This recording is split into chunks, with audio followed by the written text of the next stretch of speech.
시청자 여러분 안녕하십니까? K피플 이영현입니다. 지난달 말 LA에서 열린 K콘에서 K-팝과 K-컬처의 인기가 다시 한번 증명됐습니다. 세계가 왜 K-팝 등 K-컬처에 열광하고 이 같은 인기는 얼마나 계속될 수 있을지 UCLA 대학교 김수경 교수에게 들어보겠습니다. 교수님 안녕하세요. 안녕하세요. 네. 얼마 전 열렸던 그 K콘 교수님 보셨죠? 네. 어떠셨어요? 너무 열기가 뜨거워서 네. 아직도 기억이 남는 그런 장면들이 가끔 나타나는데요. 네. 저도 그렇지만 전 세계 팬들이 지난 몇 년 동안 이제 코로나 때문에 이제 실황으로 이렇게 라이브 콘서트를 즐길 경우가 별로 없었잖아요. 네네. 그래서 아마 그 기다렸던 그런 어떤 욕구가 폭발하는 그런 정말 흥분의 도가니가 아니었나 해서 굉장히 재밌게 봤습니다. 어떤 점이 제일 좋으셨어요? 여러 가지 프로그램이 있잖아요. 그죠? 네. 콘서트도 있고 컨벤션도 있고 그런데 뭐가 제일 딱 대단하다라는 걸 느끼셨어요? 네, 저는 이제 그 팬들과 함께하는 무대가 상당히 인상적이었어요. 그 걸그룹 중에 있지란 그룹이 있는데 네네. 그 안무를 팬들이 숙지해서 같이 그 큰 무대에 세웠다는 게 참 의미가 있어요. 왜냐하면 K-팝이라는 게 사실 그 뛰어난 재능을 가진 그런 아이돌의 노력에 의해서 만들어진 거긴 하지만 네네. 세계화가 되려면 아무래도 열광적으로 호응해주는 팬들이 있어야 가능한 거거든요. 네네. 그래서 이런 팬들과 같이 할 수 있는 그런 어떤 융합의 장소를 만들어냈다는 게 참 보기가 좋고 의미 있었다고 생각이 듭니다. 예. 10년 됐잖아요. K콘이. 그렇죠. 네. 쭉 보셨어요? 저는 2014년부터 K콘에 참석하기 시작했어요. 네. 네. 그럼 이제 어느 정도 7, 8년 정도 보셨나? 어느 정도 이제 계속 네. 보셨는데 많이 발전된 것 같아요. 그 행사 자체가.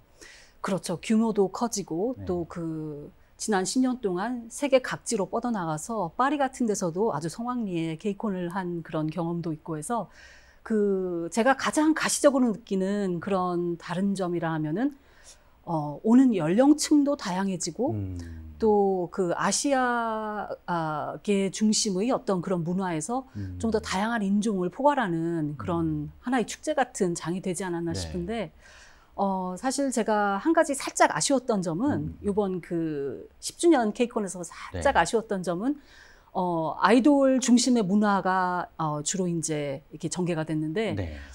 좀 더 이제 한국 가요, 한국 대중 그 음악의 다양성을 보여줄 수 있는 그런 가수들도 초청을 해서 약간 이렇게 단조로운 아이돌 위주의 음악의 이렇게 변화 같은 걸 아니면 또 그 다양성을 보여주는 그런 무대가 있으면 좋지 않았을까 하는 생각도 들었어요. 네.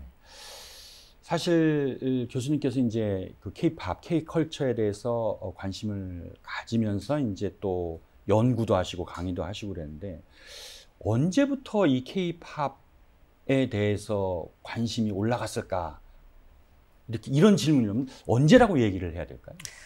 예, 아무래도 전 세계적으로, 그러니까 아시아를 벗어난 전 세계적으로 K-팝의 영향력이 가시화되기 시작한 건 2010년대 초반인 것 같아요. 그때 이제 슈퍼주니어 같은 그룹이 네. 전 세계 공연을 갔어요. 그 네. 남미를 포함한 전 세계 공연을 갔다는 건 굉장히 의미가 있는 거죠. 네.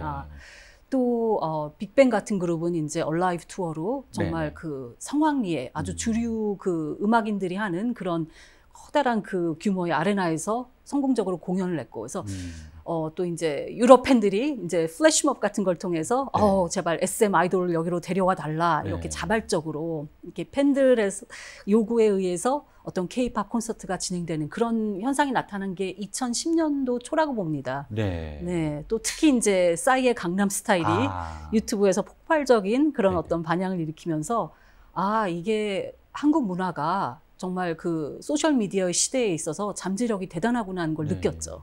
근데 사실 그때 당시 한국인들의 반응, 강남 스타일을 보면서 느꼈던 건 이게 세계인들이 관심을 가질 만한 건가?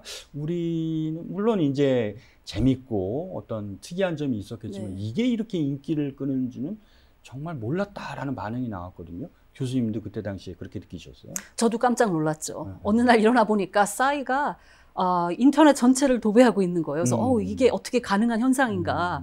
그래서 일단 생각을 해보면, 돌이켜보면 지금 싸이의 성공 모델은 현재 뭐 방탄, 블랙핑크 등등의 아이돌의 성공 모델과는 좀 달라요. 그렇죠. 네. 그래서 싸이 같은 경우는 어떤 유명인들이 그 소셜미디어를 통해서 거론이 되면서 또 리트윗 같은 걸 하면서 네. 어떻게 보면 위에서 아래로 퍼진 현상이라고 보여지고 현재 아이돌 그룹은 약간 그거와 다른 아래 그 팬들로부터 그 지지로부터 나오는 뜨거운 열기로 인해서 전 세계적인 스타가 된 경우가 아닌가 해서 약간 그 방향이 틀린 것 같습니다. 차이가 있군요. 네, 네. 자, 그러면은 이렇게 K-팝이 전 세계적으로 인기를 끄는 요인은 이것 때문이다라고 했을 때 예, 어떤 음악적 그 분야 때문인가요? 아니면 그 스타들, 그러니까 아이돌들의 어떤 개인적인 어떤 선호도 때문이라고 봐야 될까요?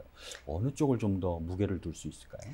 그 질문에 대답하자면 한 10가지를 거론해야 될 것 같아요. 근데 아주 중요한 3가지를 좀 추려서 얘기를 해볼 수 있겠는데요. 네네. 일단은 그 우리나라 아이돌들이 실력이 대단합니다. 그래서 그 나라의 규모에 비해서 그쪽 산업으로 가는 인재들이 너무 많아요. 그래서 그 치열한 경쟁을 통해서 그 무서운 팬들의 어떤 요구와 기대를 충족시키면서 데뷔를 한다는 건 참 대단한 거거든요. 네. 그래서 일단 그 탤런트 풀이 굉장히 두텁고 네. 또 뛰어난 선수들이 그렇게 해서 그렇죠. 나오고. 그리고 철저한 체계적인 교육을 받은 그런 아이돌들이고 그게 우선 무시할 수 없는 가장 중요한 요인이고요. 예. 또 그 K-팝이라는 그 산업 자체가 이제 진화를 겪으면서 세계로 눈을 돌리게 됐잖아요. 그래서 어떻게 보면 음악적으로도 상당히 전 세계적인 히트적인 복합적인 요소가 다 융합이 돼 있어요. 그래서 유럽 사람들이 들으면 이건 유로 댄스 같은데 젊은 사람들이 들으면 이거는 우리가 좋아하는 버블검 팝 같은 요소가 있고 또 이제 흑인이나 또 다른 이제 그 힙합 그 선호하는 계층이 들으면 이건 또 힙합적인 요소가 멋지네. 근데 약간 다르게 들린다. 다른 나라 말로 부르니까. 그래서 굉장히 그 정말 다양한 요소가 멋지게 융합이 돼 있다는 게 참 중요한 것 같고요. 또 한 가지 중요한 거는 이 그 한국이라는 나라 자체도 그렇지만 K-팝은 특히나 이제 변화하는 미디어 세계에 빨리빨리 변화한 그런 케이스예요. 그래서 듣는 음악이 아닌 보는 음악, 우리 오감으로 다 즐길 수 있는 그런 음악을 일찍 만들어서 그 변화의 트렌드를 만들어낸 거죠. 따라가는 게 아니라 변화의 트렌드를 만들어낸 그런 케이스이기 때문에 이런 것들이 다 복합적으로 작용해서 이런 큰 현상을 만들어내지 않았나 생각이 듭니다. 예. 그 아까 교수님께서 말씀하셨는데 팬들의 세대가 굉장히 두텁더라 하는 말씀을 해주셨거든요. 네네.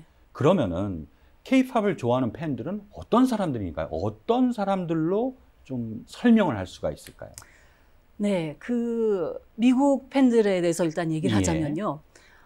이분들은 젊은 분들은 이제 어렸을 때부터 워낙 그 디지털 미디어 환경 속에서 자란 그런 세대이기 때문에 외국 문화, 특히 외국어로 된 그런 미디어 콘텐츠에 대한 거부감이 없는 세대예요. 그래서 한국 문화뿐만 아니라 뭐 자기가 모르는 뭐 다른 외국어로 된 미디어도 많이 소비하는 세대이기 때문에 그런 거에 대한 친근감이 있어서 이렇게 열린 마음으로 자막을 읽으면서까지 외국 문화를 접하고자 하는 그런 사람들이라 할 수 있고 특히나 이제 그 중에서도 한국 대중문화가 갖는 차별성이라 하면은 이 굉장히 어렵고 지치고 힘든 세상에 어떤 한 줄기 빛 같은 그런 희망을 주는 메시지들이 많아요. 그래서 그 문화의 선한 영향력이라고 우리가 보통 많이 얘기를 하는데 그 말이 참 그 말을 떠나서 실제 그 현장에서 보면은 정말 이게 그 우리 한국 문화가 갖는 어떤 차별성이구나.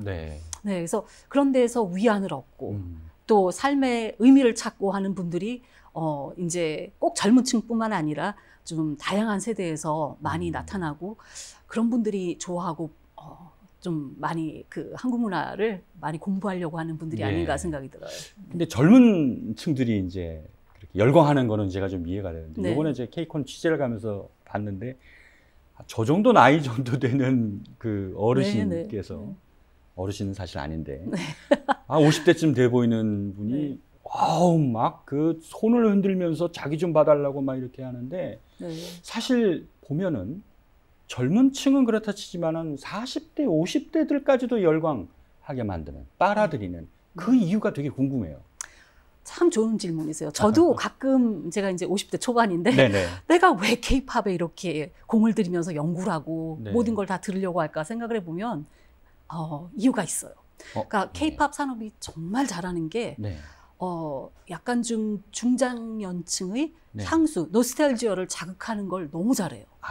그래서 소녀시대만 생각해도 처음 나왔을 때 어디서 본 듯한 이미지지 않으셨어요? 그 80년대, 그러니까 지금 현재 케이팝을 좋아하는 젊은 세대들의 부모가 이제 예를 들어서 80년대, 90년대에 이제 한참 젊은 시기를 보낸 분들인데 그때 아주 전 세계적인 스타였던 브룩 쉴즈나 뭐 소피 마르소나 피비 케이츠, 우리 왜 예, 그 책받침에 다 코팅해서 예. 이렇게 모셔두고 예. 벽을 다 도배한 그런 네, 그 네. 대스타들 네. 그 이미지를 아주 연상시키는 잘 그런 구현을 했군요. 그렇죠. 네. 그런 컨셉으로 나왔단 말이죠. 또 최근에 데뷔한 뉴진스라는 걸그룹도 네. 그 제1세대 아이돌 SES의 그런 향수를 떠올리게 하는 그런 퍼포먼스를 보인단 말이에요. 네. 그러면서 모든 사람들이 그렇겠지만 젊은 시절에 들었던 그 음악이나 접했던 대중문화는 평생을 가는 그런 파워가 있단 말이죠. 예. 저도 이제 그 듀란듀란이나 뭐 컬처 클럽 이런 네네네. 그 영국 팝 그 스타들을 들으면서 자랐는데 아직도 그 사람들 노래를 들으면 그 아련한 젊은 시절이 떠오르잖아요. 근데 케이팝이 그런 점을 너무 잘 끄집어낸다고 저는 보여져요. 그렇군요. 그러면은 사실 이번에 케이콘이 G세대, 그러니까 MZ세대를 타겟으로 해가지고 이제 네. 기획을 했다고 그러거든요. 그들만의 케이팝에서, K컬처에서 G세대, MZ세대만의 특징이 있다면 어떤 게 있어요? 그렇죠. 제가 이제 미국에서 교편을 잡은 지 한 20년이 넘었는데 네. 그동안 저는 항상 젊은 세대만 이제 학생들로 이렇게 네네. 접하잖아요. 네. 복이죠, 복. 예. 네, 굉장히 큰 복이죠. 네. 그러면서 이제 이 아이들이 고민의 현재는 뭐고, 뭐가 가장 어렵고, 뭐가 꿈이고 희망이고 이런 걸 세대별로 봤는데 네. 요새 그 젊은 학생들은 참 뭐랄까요, 고생을 많이 하면서 마음고생 또 여러 가지 현실적인 고생에 많이 직면한 세대라는 생각이 네. 들어요. 물론 항상 각 세대마다 나름대로의 고민과 그 어떤 힘든 점이 있지만 요새는 특히나 더 외적인 요소들이 많이 이 젊은 세대들을 짓누르고 좀 이렇게 뻗어나갈 수 있는 길을 많이 막지 않았나 하는 생각이 들어요. 그래서 UCLA 대학의 학생들이라면 최고의 학생들이라서 뭐 미래가 어느 정도는 자신감이 있을 학생들인데 그렇게 좀 비관적으로 생각하는 경향이 있단 말이죠.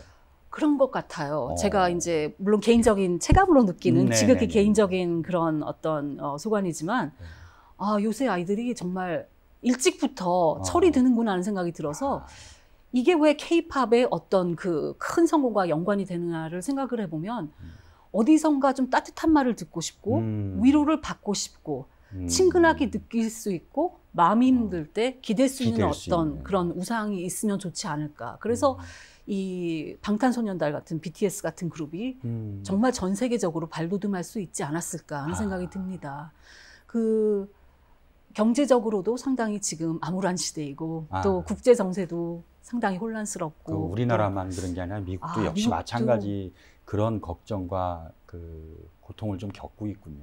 그런 것 같아요. 네. 네. 그리고 또 이제 그 기성세대에 대한 환멸도 상당히 크게 느끼는 세대인데 그런 것들이 어디서 나타났냐면 지난 2016년 그 미국 대통령 선거를 할 때 이 소위 말하는 그 제너레이션 Z 가장 그 지금 20대 10대 후반에 있는 이 친구들이 투표율이 제일 저조했어요.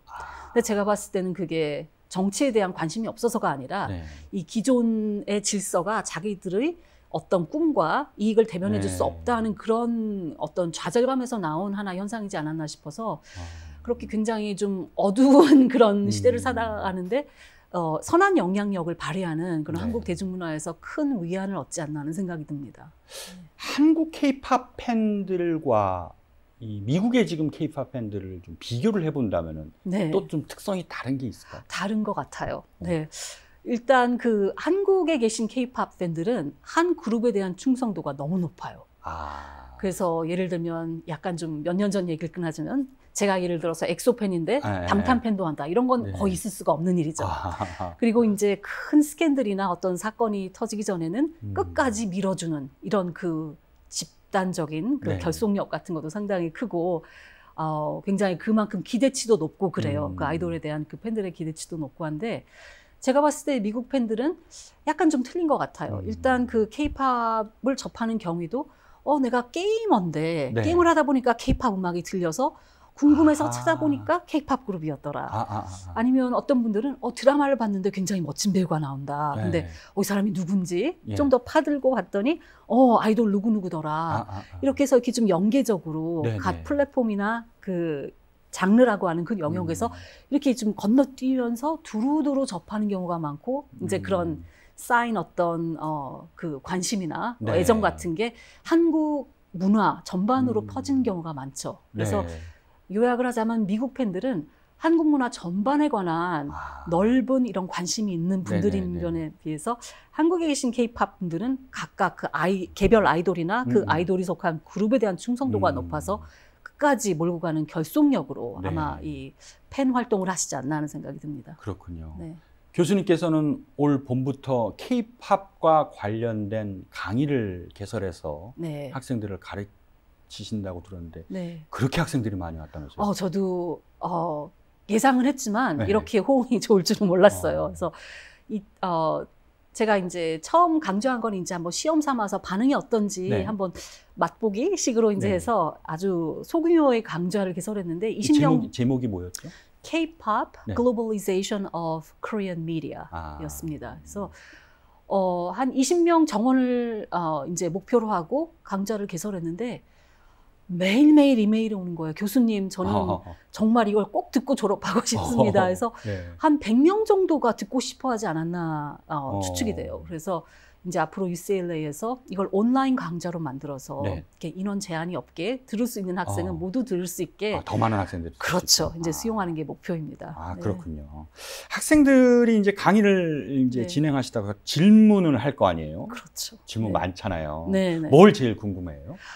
일단은 이 학생들이 이제 자기가 좋아하는 아이돌이 있으니까 네. 그 아이돌에 관한 정보를 더 알고 싶어 하죠. 이 사람 무대에 쓰지 않을 땐 어떠냐, 뭐, 저도 모르는 그런. 알수 일단 없는 학문적 질문을. 접근보다는 팬심이 많이 들어가 있군요. 그렇지만, 네. 이 학생들이 상당히 뭐랄까요. 그 한국 문화만의 어떤 그 고유한 점에 대해서 굉장히 인지도가 높은 학생들이에요. 그래서, 네. 한국 사회에서 왜 이런 식으로 이런 컨셉이 나왔는가? 또 왜 이런 아이돌이 이런 시대에 나올 수밖에 없었는가 하는 그 역사와 문화에 대한 어떤 고찰을 하고자 하는 욕망도 굉장히 크다 생각이 듭니다. 그래서 사실 수업은 K-팝 수업이지만 네. 어떻게 생각하면은 왜 지금 K-팝이 이런 전 세계적인 문화 현상이 됐는가에 관한 한국 사회를 전반적으로 고찰하는 그런 토론도 많이 하고 있어요. 네. 가보경장 때부터 공부를 해야 될 일을 이제 그런 것 같아요. 네. 주문을 하셔야 되겠네요. 네. 한국 학생들도 많아요, 강의에? 제가 K-팝을 사실 UCLA에선 올 봄학기부터 강의를 했지만 네. 사실 2013년, 14년 정도에 그 연세대학 학예대학에서도 강연을 했어요. 네. 그때는 한국계 학생, 아시아계 학생이 굉장히 많았어요. 그런데 이제 최근에 개설한 그런 그 UCLA 과목을 보면 사실 한국계 학생이나 뭐 한국에 대해서 많이 아는 학생은 오히려 찾아보기가 힘들어졌어요. 왜냐하면 그런 분들은 이제 온라인 커뮤니티가 많이 활성돼 있고 접할 수 있는 한국어로 접할 수 있는 정보가 너무 많다 네. 보니까 그런 쪽에 많이 이제 접하시는 분들인데 그렇지 않은 이제 그 외국계 학생들, 특히 이제 유색인종 학생들이 굉장히 많이 수강 신청을 하고 싶어하죠. 네. 교수님께서 원래 전공이 연극 쪽이시잖아요. 네, 그런데 네. K-팝에 이렇게 관심을 갖고 전문가가 되신 어떤 계기가 따로 있으세요? 네, 사실 연극이란 게 네. 꼭 무대 위에서 공연을 하는 것뿐만 아니라 굉장히 융합적이고 그렇죠. 많은 다양한 걸 담고 그런 있죠. 학문 분야이기 때문에 사실 이거 경제학으로 공부할 수도 있고 문화인류학으로 공부할 수도 있고 무용학적으로도 연구할 수가 있고 네. 음악으로도 연구할 수가 있는 굉장히 광폭적인 그런 학문이기 네. 때문에 어찌 보면은 K-팝과 너무 잘 맞는 분야라 생각이 들어요. 또 사실 제가 어렸을 때부터 네.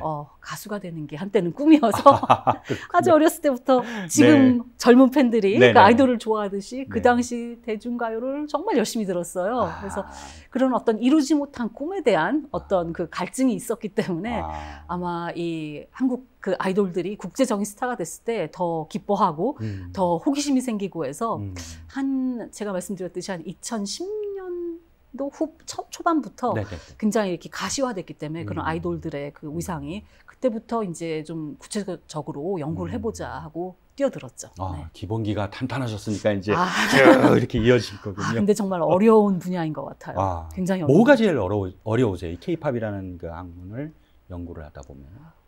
제일 어려운 거는 너무 역동적으로 변하는, 하루하루가 다르게 새로운 소식이 나오고 뭔가 그 트렌드가 변하는 그 분야이기 때문에 항상 매달려 있어야 된다는 게 어렵고, 또 특히 이제 학자로서 연구를 하다 보니까 저희는 학문적인 성과를 이렇게 출판물로 공유를 해야 되는데 이 출판의 속도는 거의 19세기의 속도면 K-팝의 변화 속도는 거의 한 23세기의 속도라고 느껴져요. 그래서 거기서 나오는 괴리가 어렵고, 또 굉장히 어려운 건 정말 제대로 연구하려면 그 무대 뒤에서 일어나는 일들, 또 그 산업 그에 종사하시는 분들이 현재 고민하고 계신 게 뭔가를 정말 그 실시각으로 알아야 되는데, 이게 아무래도 이제 문화 산업이다 보니까 이 학계와는 약간 좀 거리가 있는 분야란 말이죠. 그래서 저희 같은 사람들이 접근하기가 참 어려운 점이 있어요.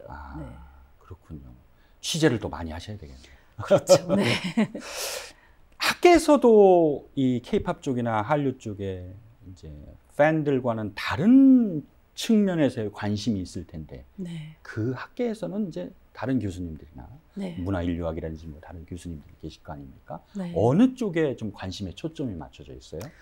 정말 요새 그 지내다 보면 너무 고무적인 게 굉장히 이제 열심히 하고 실력 있는 그 젊은 신진학자들이 정말 다양한 그 측면에서 K-팝을 연구하려고 하고 있어요. 그래서 물론 뭐 에스노뮤지컬로지 그런 인류 그 음악학 쪽으로 하시는 분들도 계시지만 미디어 쪽으로 연구하는 분들도 계시고 또 무용을 전공하고 또 그 무대도 연출하시는 분들이 또 그걸 공부하시려 하는 분들도 있고, 또 제가 제일 개인적으로 반가운 거는 한국과 아무런 연고도 없는 그런 학생들이 자기 어떤 그 취미를 학문적으로 더 발전시켜 나갈 때 정말 전 너무 뿌듯한 그런 그 보람을 느끼는데, 일례로 제가 생각나는 학생이 이제 2013년도에 이제 연세대에서 강의했던 그때 만났던 학생인데, 저보고 수업이 끝난 다음에 교수님 저를 좀 도와주셔야 된대요. 그래서 뭘 도와줄까요? 했더니 자기가 어느 뭐 아이돌의 팬인데 꼭 이 그 팬 편지를 보내고 싶대요. 한국에 있는 기간 동안. 근데 저보고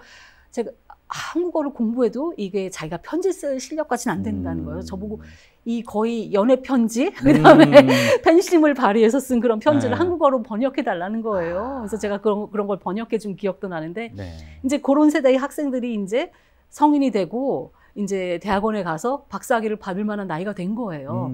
그래서 그런 자기의 열정을 갖고 이거는 꼭 그 한국 문화 사업계가 좀 고쳤으면 좋겠다는 마음에서 연구를 더 하고 싶다, 이렇게 접근할 학생들도 생기고, 이제 세대 교체가 이제 점점 변하면서 정말 이제 애정을 가지고 연구를 하겠다고 하는. 그렇죠. 아주 그 어린 팬심으로 시작한 학생들이 이제는 이제 성인이 돼서 이건 내가 연구를 해서 박사를 받고 이걸로 한번 학계에서 자기가 발을 붙이고 싶다는 그런 측면이 이제 생겨나기 시작한 거예요. 그렇군요. 그래서 앞으로의 10년이 정말 기대가 돼요. 사실 K-팝뿐만 아니라 K-영화, K-드라마 사실 굉장한 지금 인기를 끌고 있는데, 이게 어떤 K-팝 덕분이라고 해야 될지 아니면 좀 상호적으로 좀 이렇게 같이 올라간 측면인지, 이거 어떻게 봐야 됩니까? 제가 보기에는 이 상생하는 효과가 상당히 커요. 사실 그 한류의 역사를 보자면 드라마가 제일 먼저 반향을 일으킨 게 사실이죠. 그 다음에 이제 영화가 국제 영화제에서 주목을 받으면서, 또 K-팝은 이제 한 유튜브가 나온 이후에 정말 전 세계적인 현상으로 커졌는데, 사실 보면은 이 한국 대중문화계에서 워낙 그 스타 위주로 어떤 그 제작이 된 경우가 많기 때문에 스타의 파급력이 굉장하잖아요. 그래서 그런 캐스팅적인 측면이나 이런 면을 봤을 때 아이돌이어도 연기를 잘하면 영화인으로 성공할 수가 있고, 드라마에도 출연할 수가 있고, 그런 경우가 있기 때문에 좀 같이 끌어주면서 상생을 하지 않나, 그런 생각이 듭니다. 그렇군요. 이렇게 보면은 참 현장 가서 보면은 그 느끼는 감정이 정말 다른데, 한편으로 드는 생각이 이게 언제까지 계속될 수 있을까? 사실 스타라는 자리는 한순간 추락할 수도 있고, 실제 산업적인 측면으로 봤을 때도 홍콩 영화들이 이제 한순간에 없어진 시기가 있었잖아요. 우리 K-팝, 우리 한류도 이렇게 되지는 않을까라는 걱정이 좀 있는데, 언제까지 잘 이렇게 주목을 받고 인기를 끌 수가 있을까요? 참 그 미래를 예측하는 게 상당히 어리석은 짓이지만 지극히 개인적인 네. 생각은 한 15년은 탄이 가지 않을까 하는 생각이 들어요. 왜 그러냐면 제가 이제 그렇게 말할 수 있는 근거는 네. 우선 이 K-팝을 먼저 놓고 봤을 때 네. 이게 전 세계적으로 네. 이렇게 젊은 일단 그 주류 젊은 층을 대상으로 음악을 지속적으로 시스템화해서 만들어내는 그런 산업이 없다고 봐요. 네. 저는. 물론 다른 그 국가 산업에서도 있는 경우가 있지만 네. 국제적으로 통할 수 있는가를 생각해 봤을 때는 K-팝 산업이 유일하지 않은가라는 생각이 들어요. 또 이제 네. 지금 현재 이렇게 큰 인기를 얻을 수 있는 이유도 미국이나 유럽 시장에서 그 보이밴드, 걸그룹이 약간 부재하는 상황이잖아요. 네네. 그래서 그런 어떤 그 공략기를 정말 기가 막히게 잘 맞춘 잘 거죠. 맞춰서 시대적으로 파고 들지 않았나. 네. 그래서 이렇게 그 그룹이 공연하는 거를 체계적으로 계속 대량으로 생산해내는 거는 K-팝이 유일하지 않나. 전 세계적으로 통용될 수 있는 그런 그룹 음악을 네. 지속적으로 낸다는 게 사실 산업이 체계화되어 있어야 되거든요. 네. 그래서 이게 K-팝에 대한 그 수요도 높아지고 기대도 높아지다 보니까 매일매일 새 것을 원하는 그런 수요층이 있는데 그걸 맞춰줄 수 있는 산업 기반이 있는 곳이 우리나라뿐이지 않을까 하는 생각이 들고 네. 또 한 가지는 이제 아무리 대중문화여도 하나의 무게의 중심이 어느 한 지역으로 옮겨지면은 그게 빨리 변하는 대중문화 업계에서도 쉽게 다른 데로 훅 넘어가진 않아요. 그래서 지금 한국 쪽으로 이 스포트라이트가 온 그렇죠. 시기이기 시점이죠. 때문에 네. 이게 한동안 그 달궈진 열기를 쭉 이어가면서 더 관심을 가져주지 않을까. 근데 이제 문제는 어떻게 보면은 한국 산업계에서 어떤 네. 식으로 이 정말 높아진 그 눈높이를 맞출 수 있는가 하는 게 참 큰 관건이에요. 네.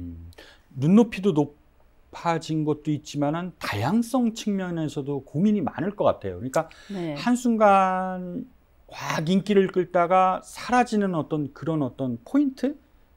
그런 포인트가 나올 수도 있을 것 같은데. 네, 교수님께서 그렇죠. 보시기에는. 그렇죠. 그래서 제가 봤을 때는 한국 문화의 그 어떤 그 저력은 사실 그 한국이라는 나라가 가진 그 어떤 저력에서 나온다고 보는데요. 네. 그 저력이란 걸 구체적으로 얘기하자면 일단 경제적으로 굉장히 선진화됐기 때문에 네. 문화 산업에 투자할 여력이 많이 있어요. 네. 네, 또 다른 국가는 달리 또 민주주의가 막 네네.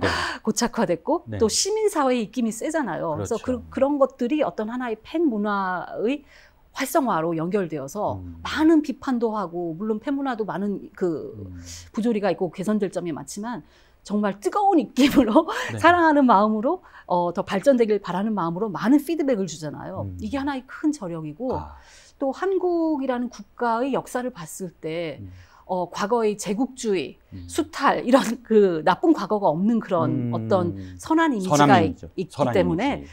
그렇기 때문에 문화 그 창작물에서 선함의 어떤 영향력을 끼칠 수가 있는 거거든요. 네.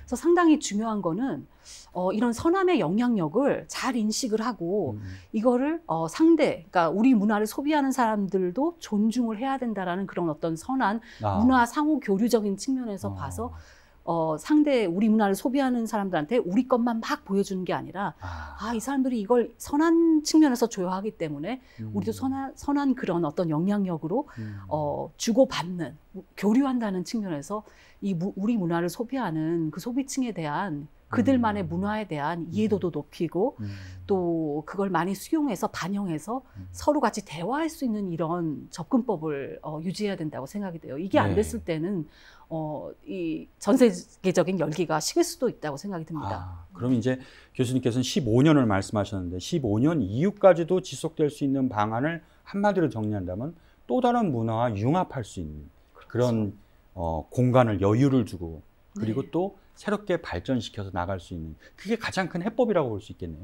그렇죠. 그래서 제가 봤을 때 한 가지 우려가 되는 거는 정말 지난 5년 동안 미국에 있으면서 네. K-팝이 이런 성과를 이뤘네? 네. 그럼 그 다음날 또 영화가 더 네네. 정말 더 뛰어난 성과라고 할 수는 없지만 그에 버금가는 네. 성과를 이루고 그 성과가 또 높여지고 하는 네네. 이런 비약적인 정말 믿을 수 없는 일을 네. 목격하면서 몸집이 너무 커졌어요. 그래서 그 국제적인 영향력은 상당히 커졌지만 네. 그에 상응하는 어떤 국제적인 이해력, 문화적인 감수성, 우리 문화를 좋아해주는 세계 각지 사람들의 에 대한 존중, 그들이 싫어하는 어떤 점, 좋아하는 어떤 점에 대한 이해도를 높이는 거는 약간 뒤쳐졌다고 생각이 들어요. 그래서 이 점을 빨리 따라잡고 이해해서 그 문화 콘텐츠에 녹여내는 게 정말 중요하다는 생각이 듭니다. 알겠습니다. 아, 교수님 설명 듣다 보니까 좀 궁금했던 점이 많이 풀리고 좀 더 명확해진 것 같네요. 하여튼 그런 쪽으로 해서 더 좋은 네. 결과가 있기를 좀 바랍니다. 네. 하여튼 교수님 오늘 말씀 대단히 감사합니다. 고맙습니다. 감사합니다. 네, 오늘 순서 마치겠습니다. 저희는 다음 시간에 다시 찾아뵙겠습니다. 시청해주신 여러분 고맙습니다.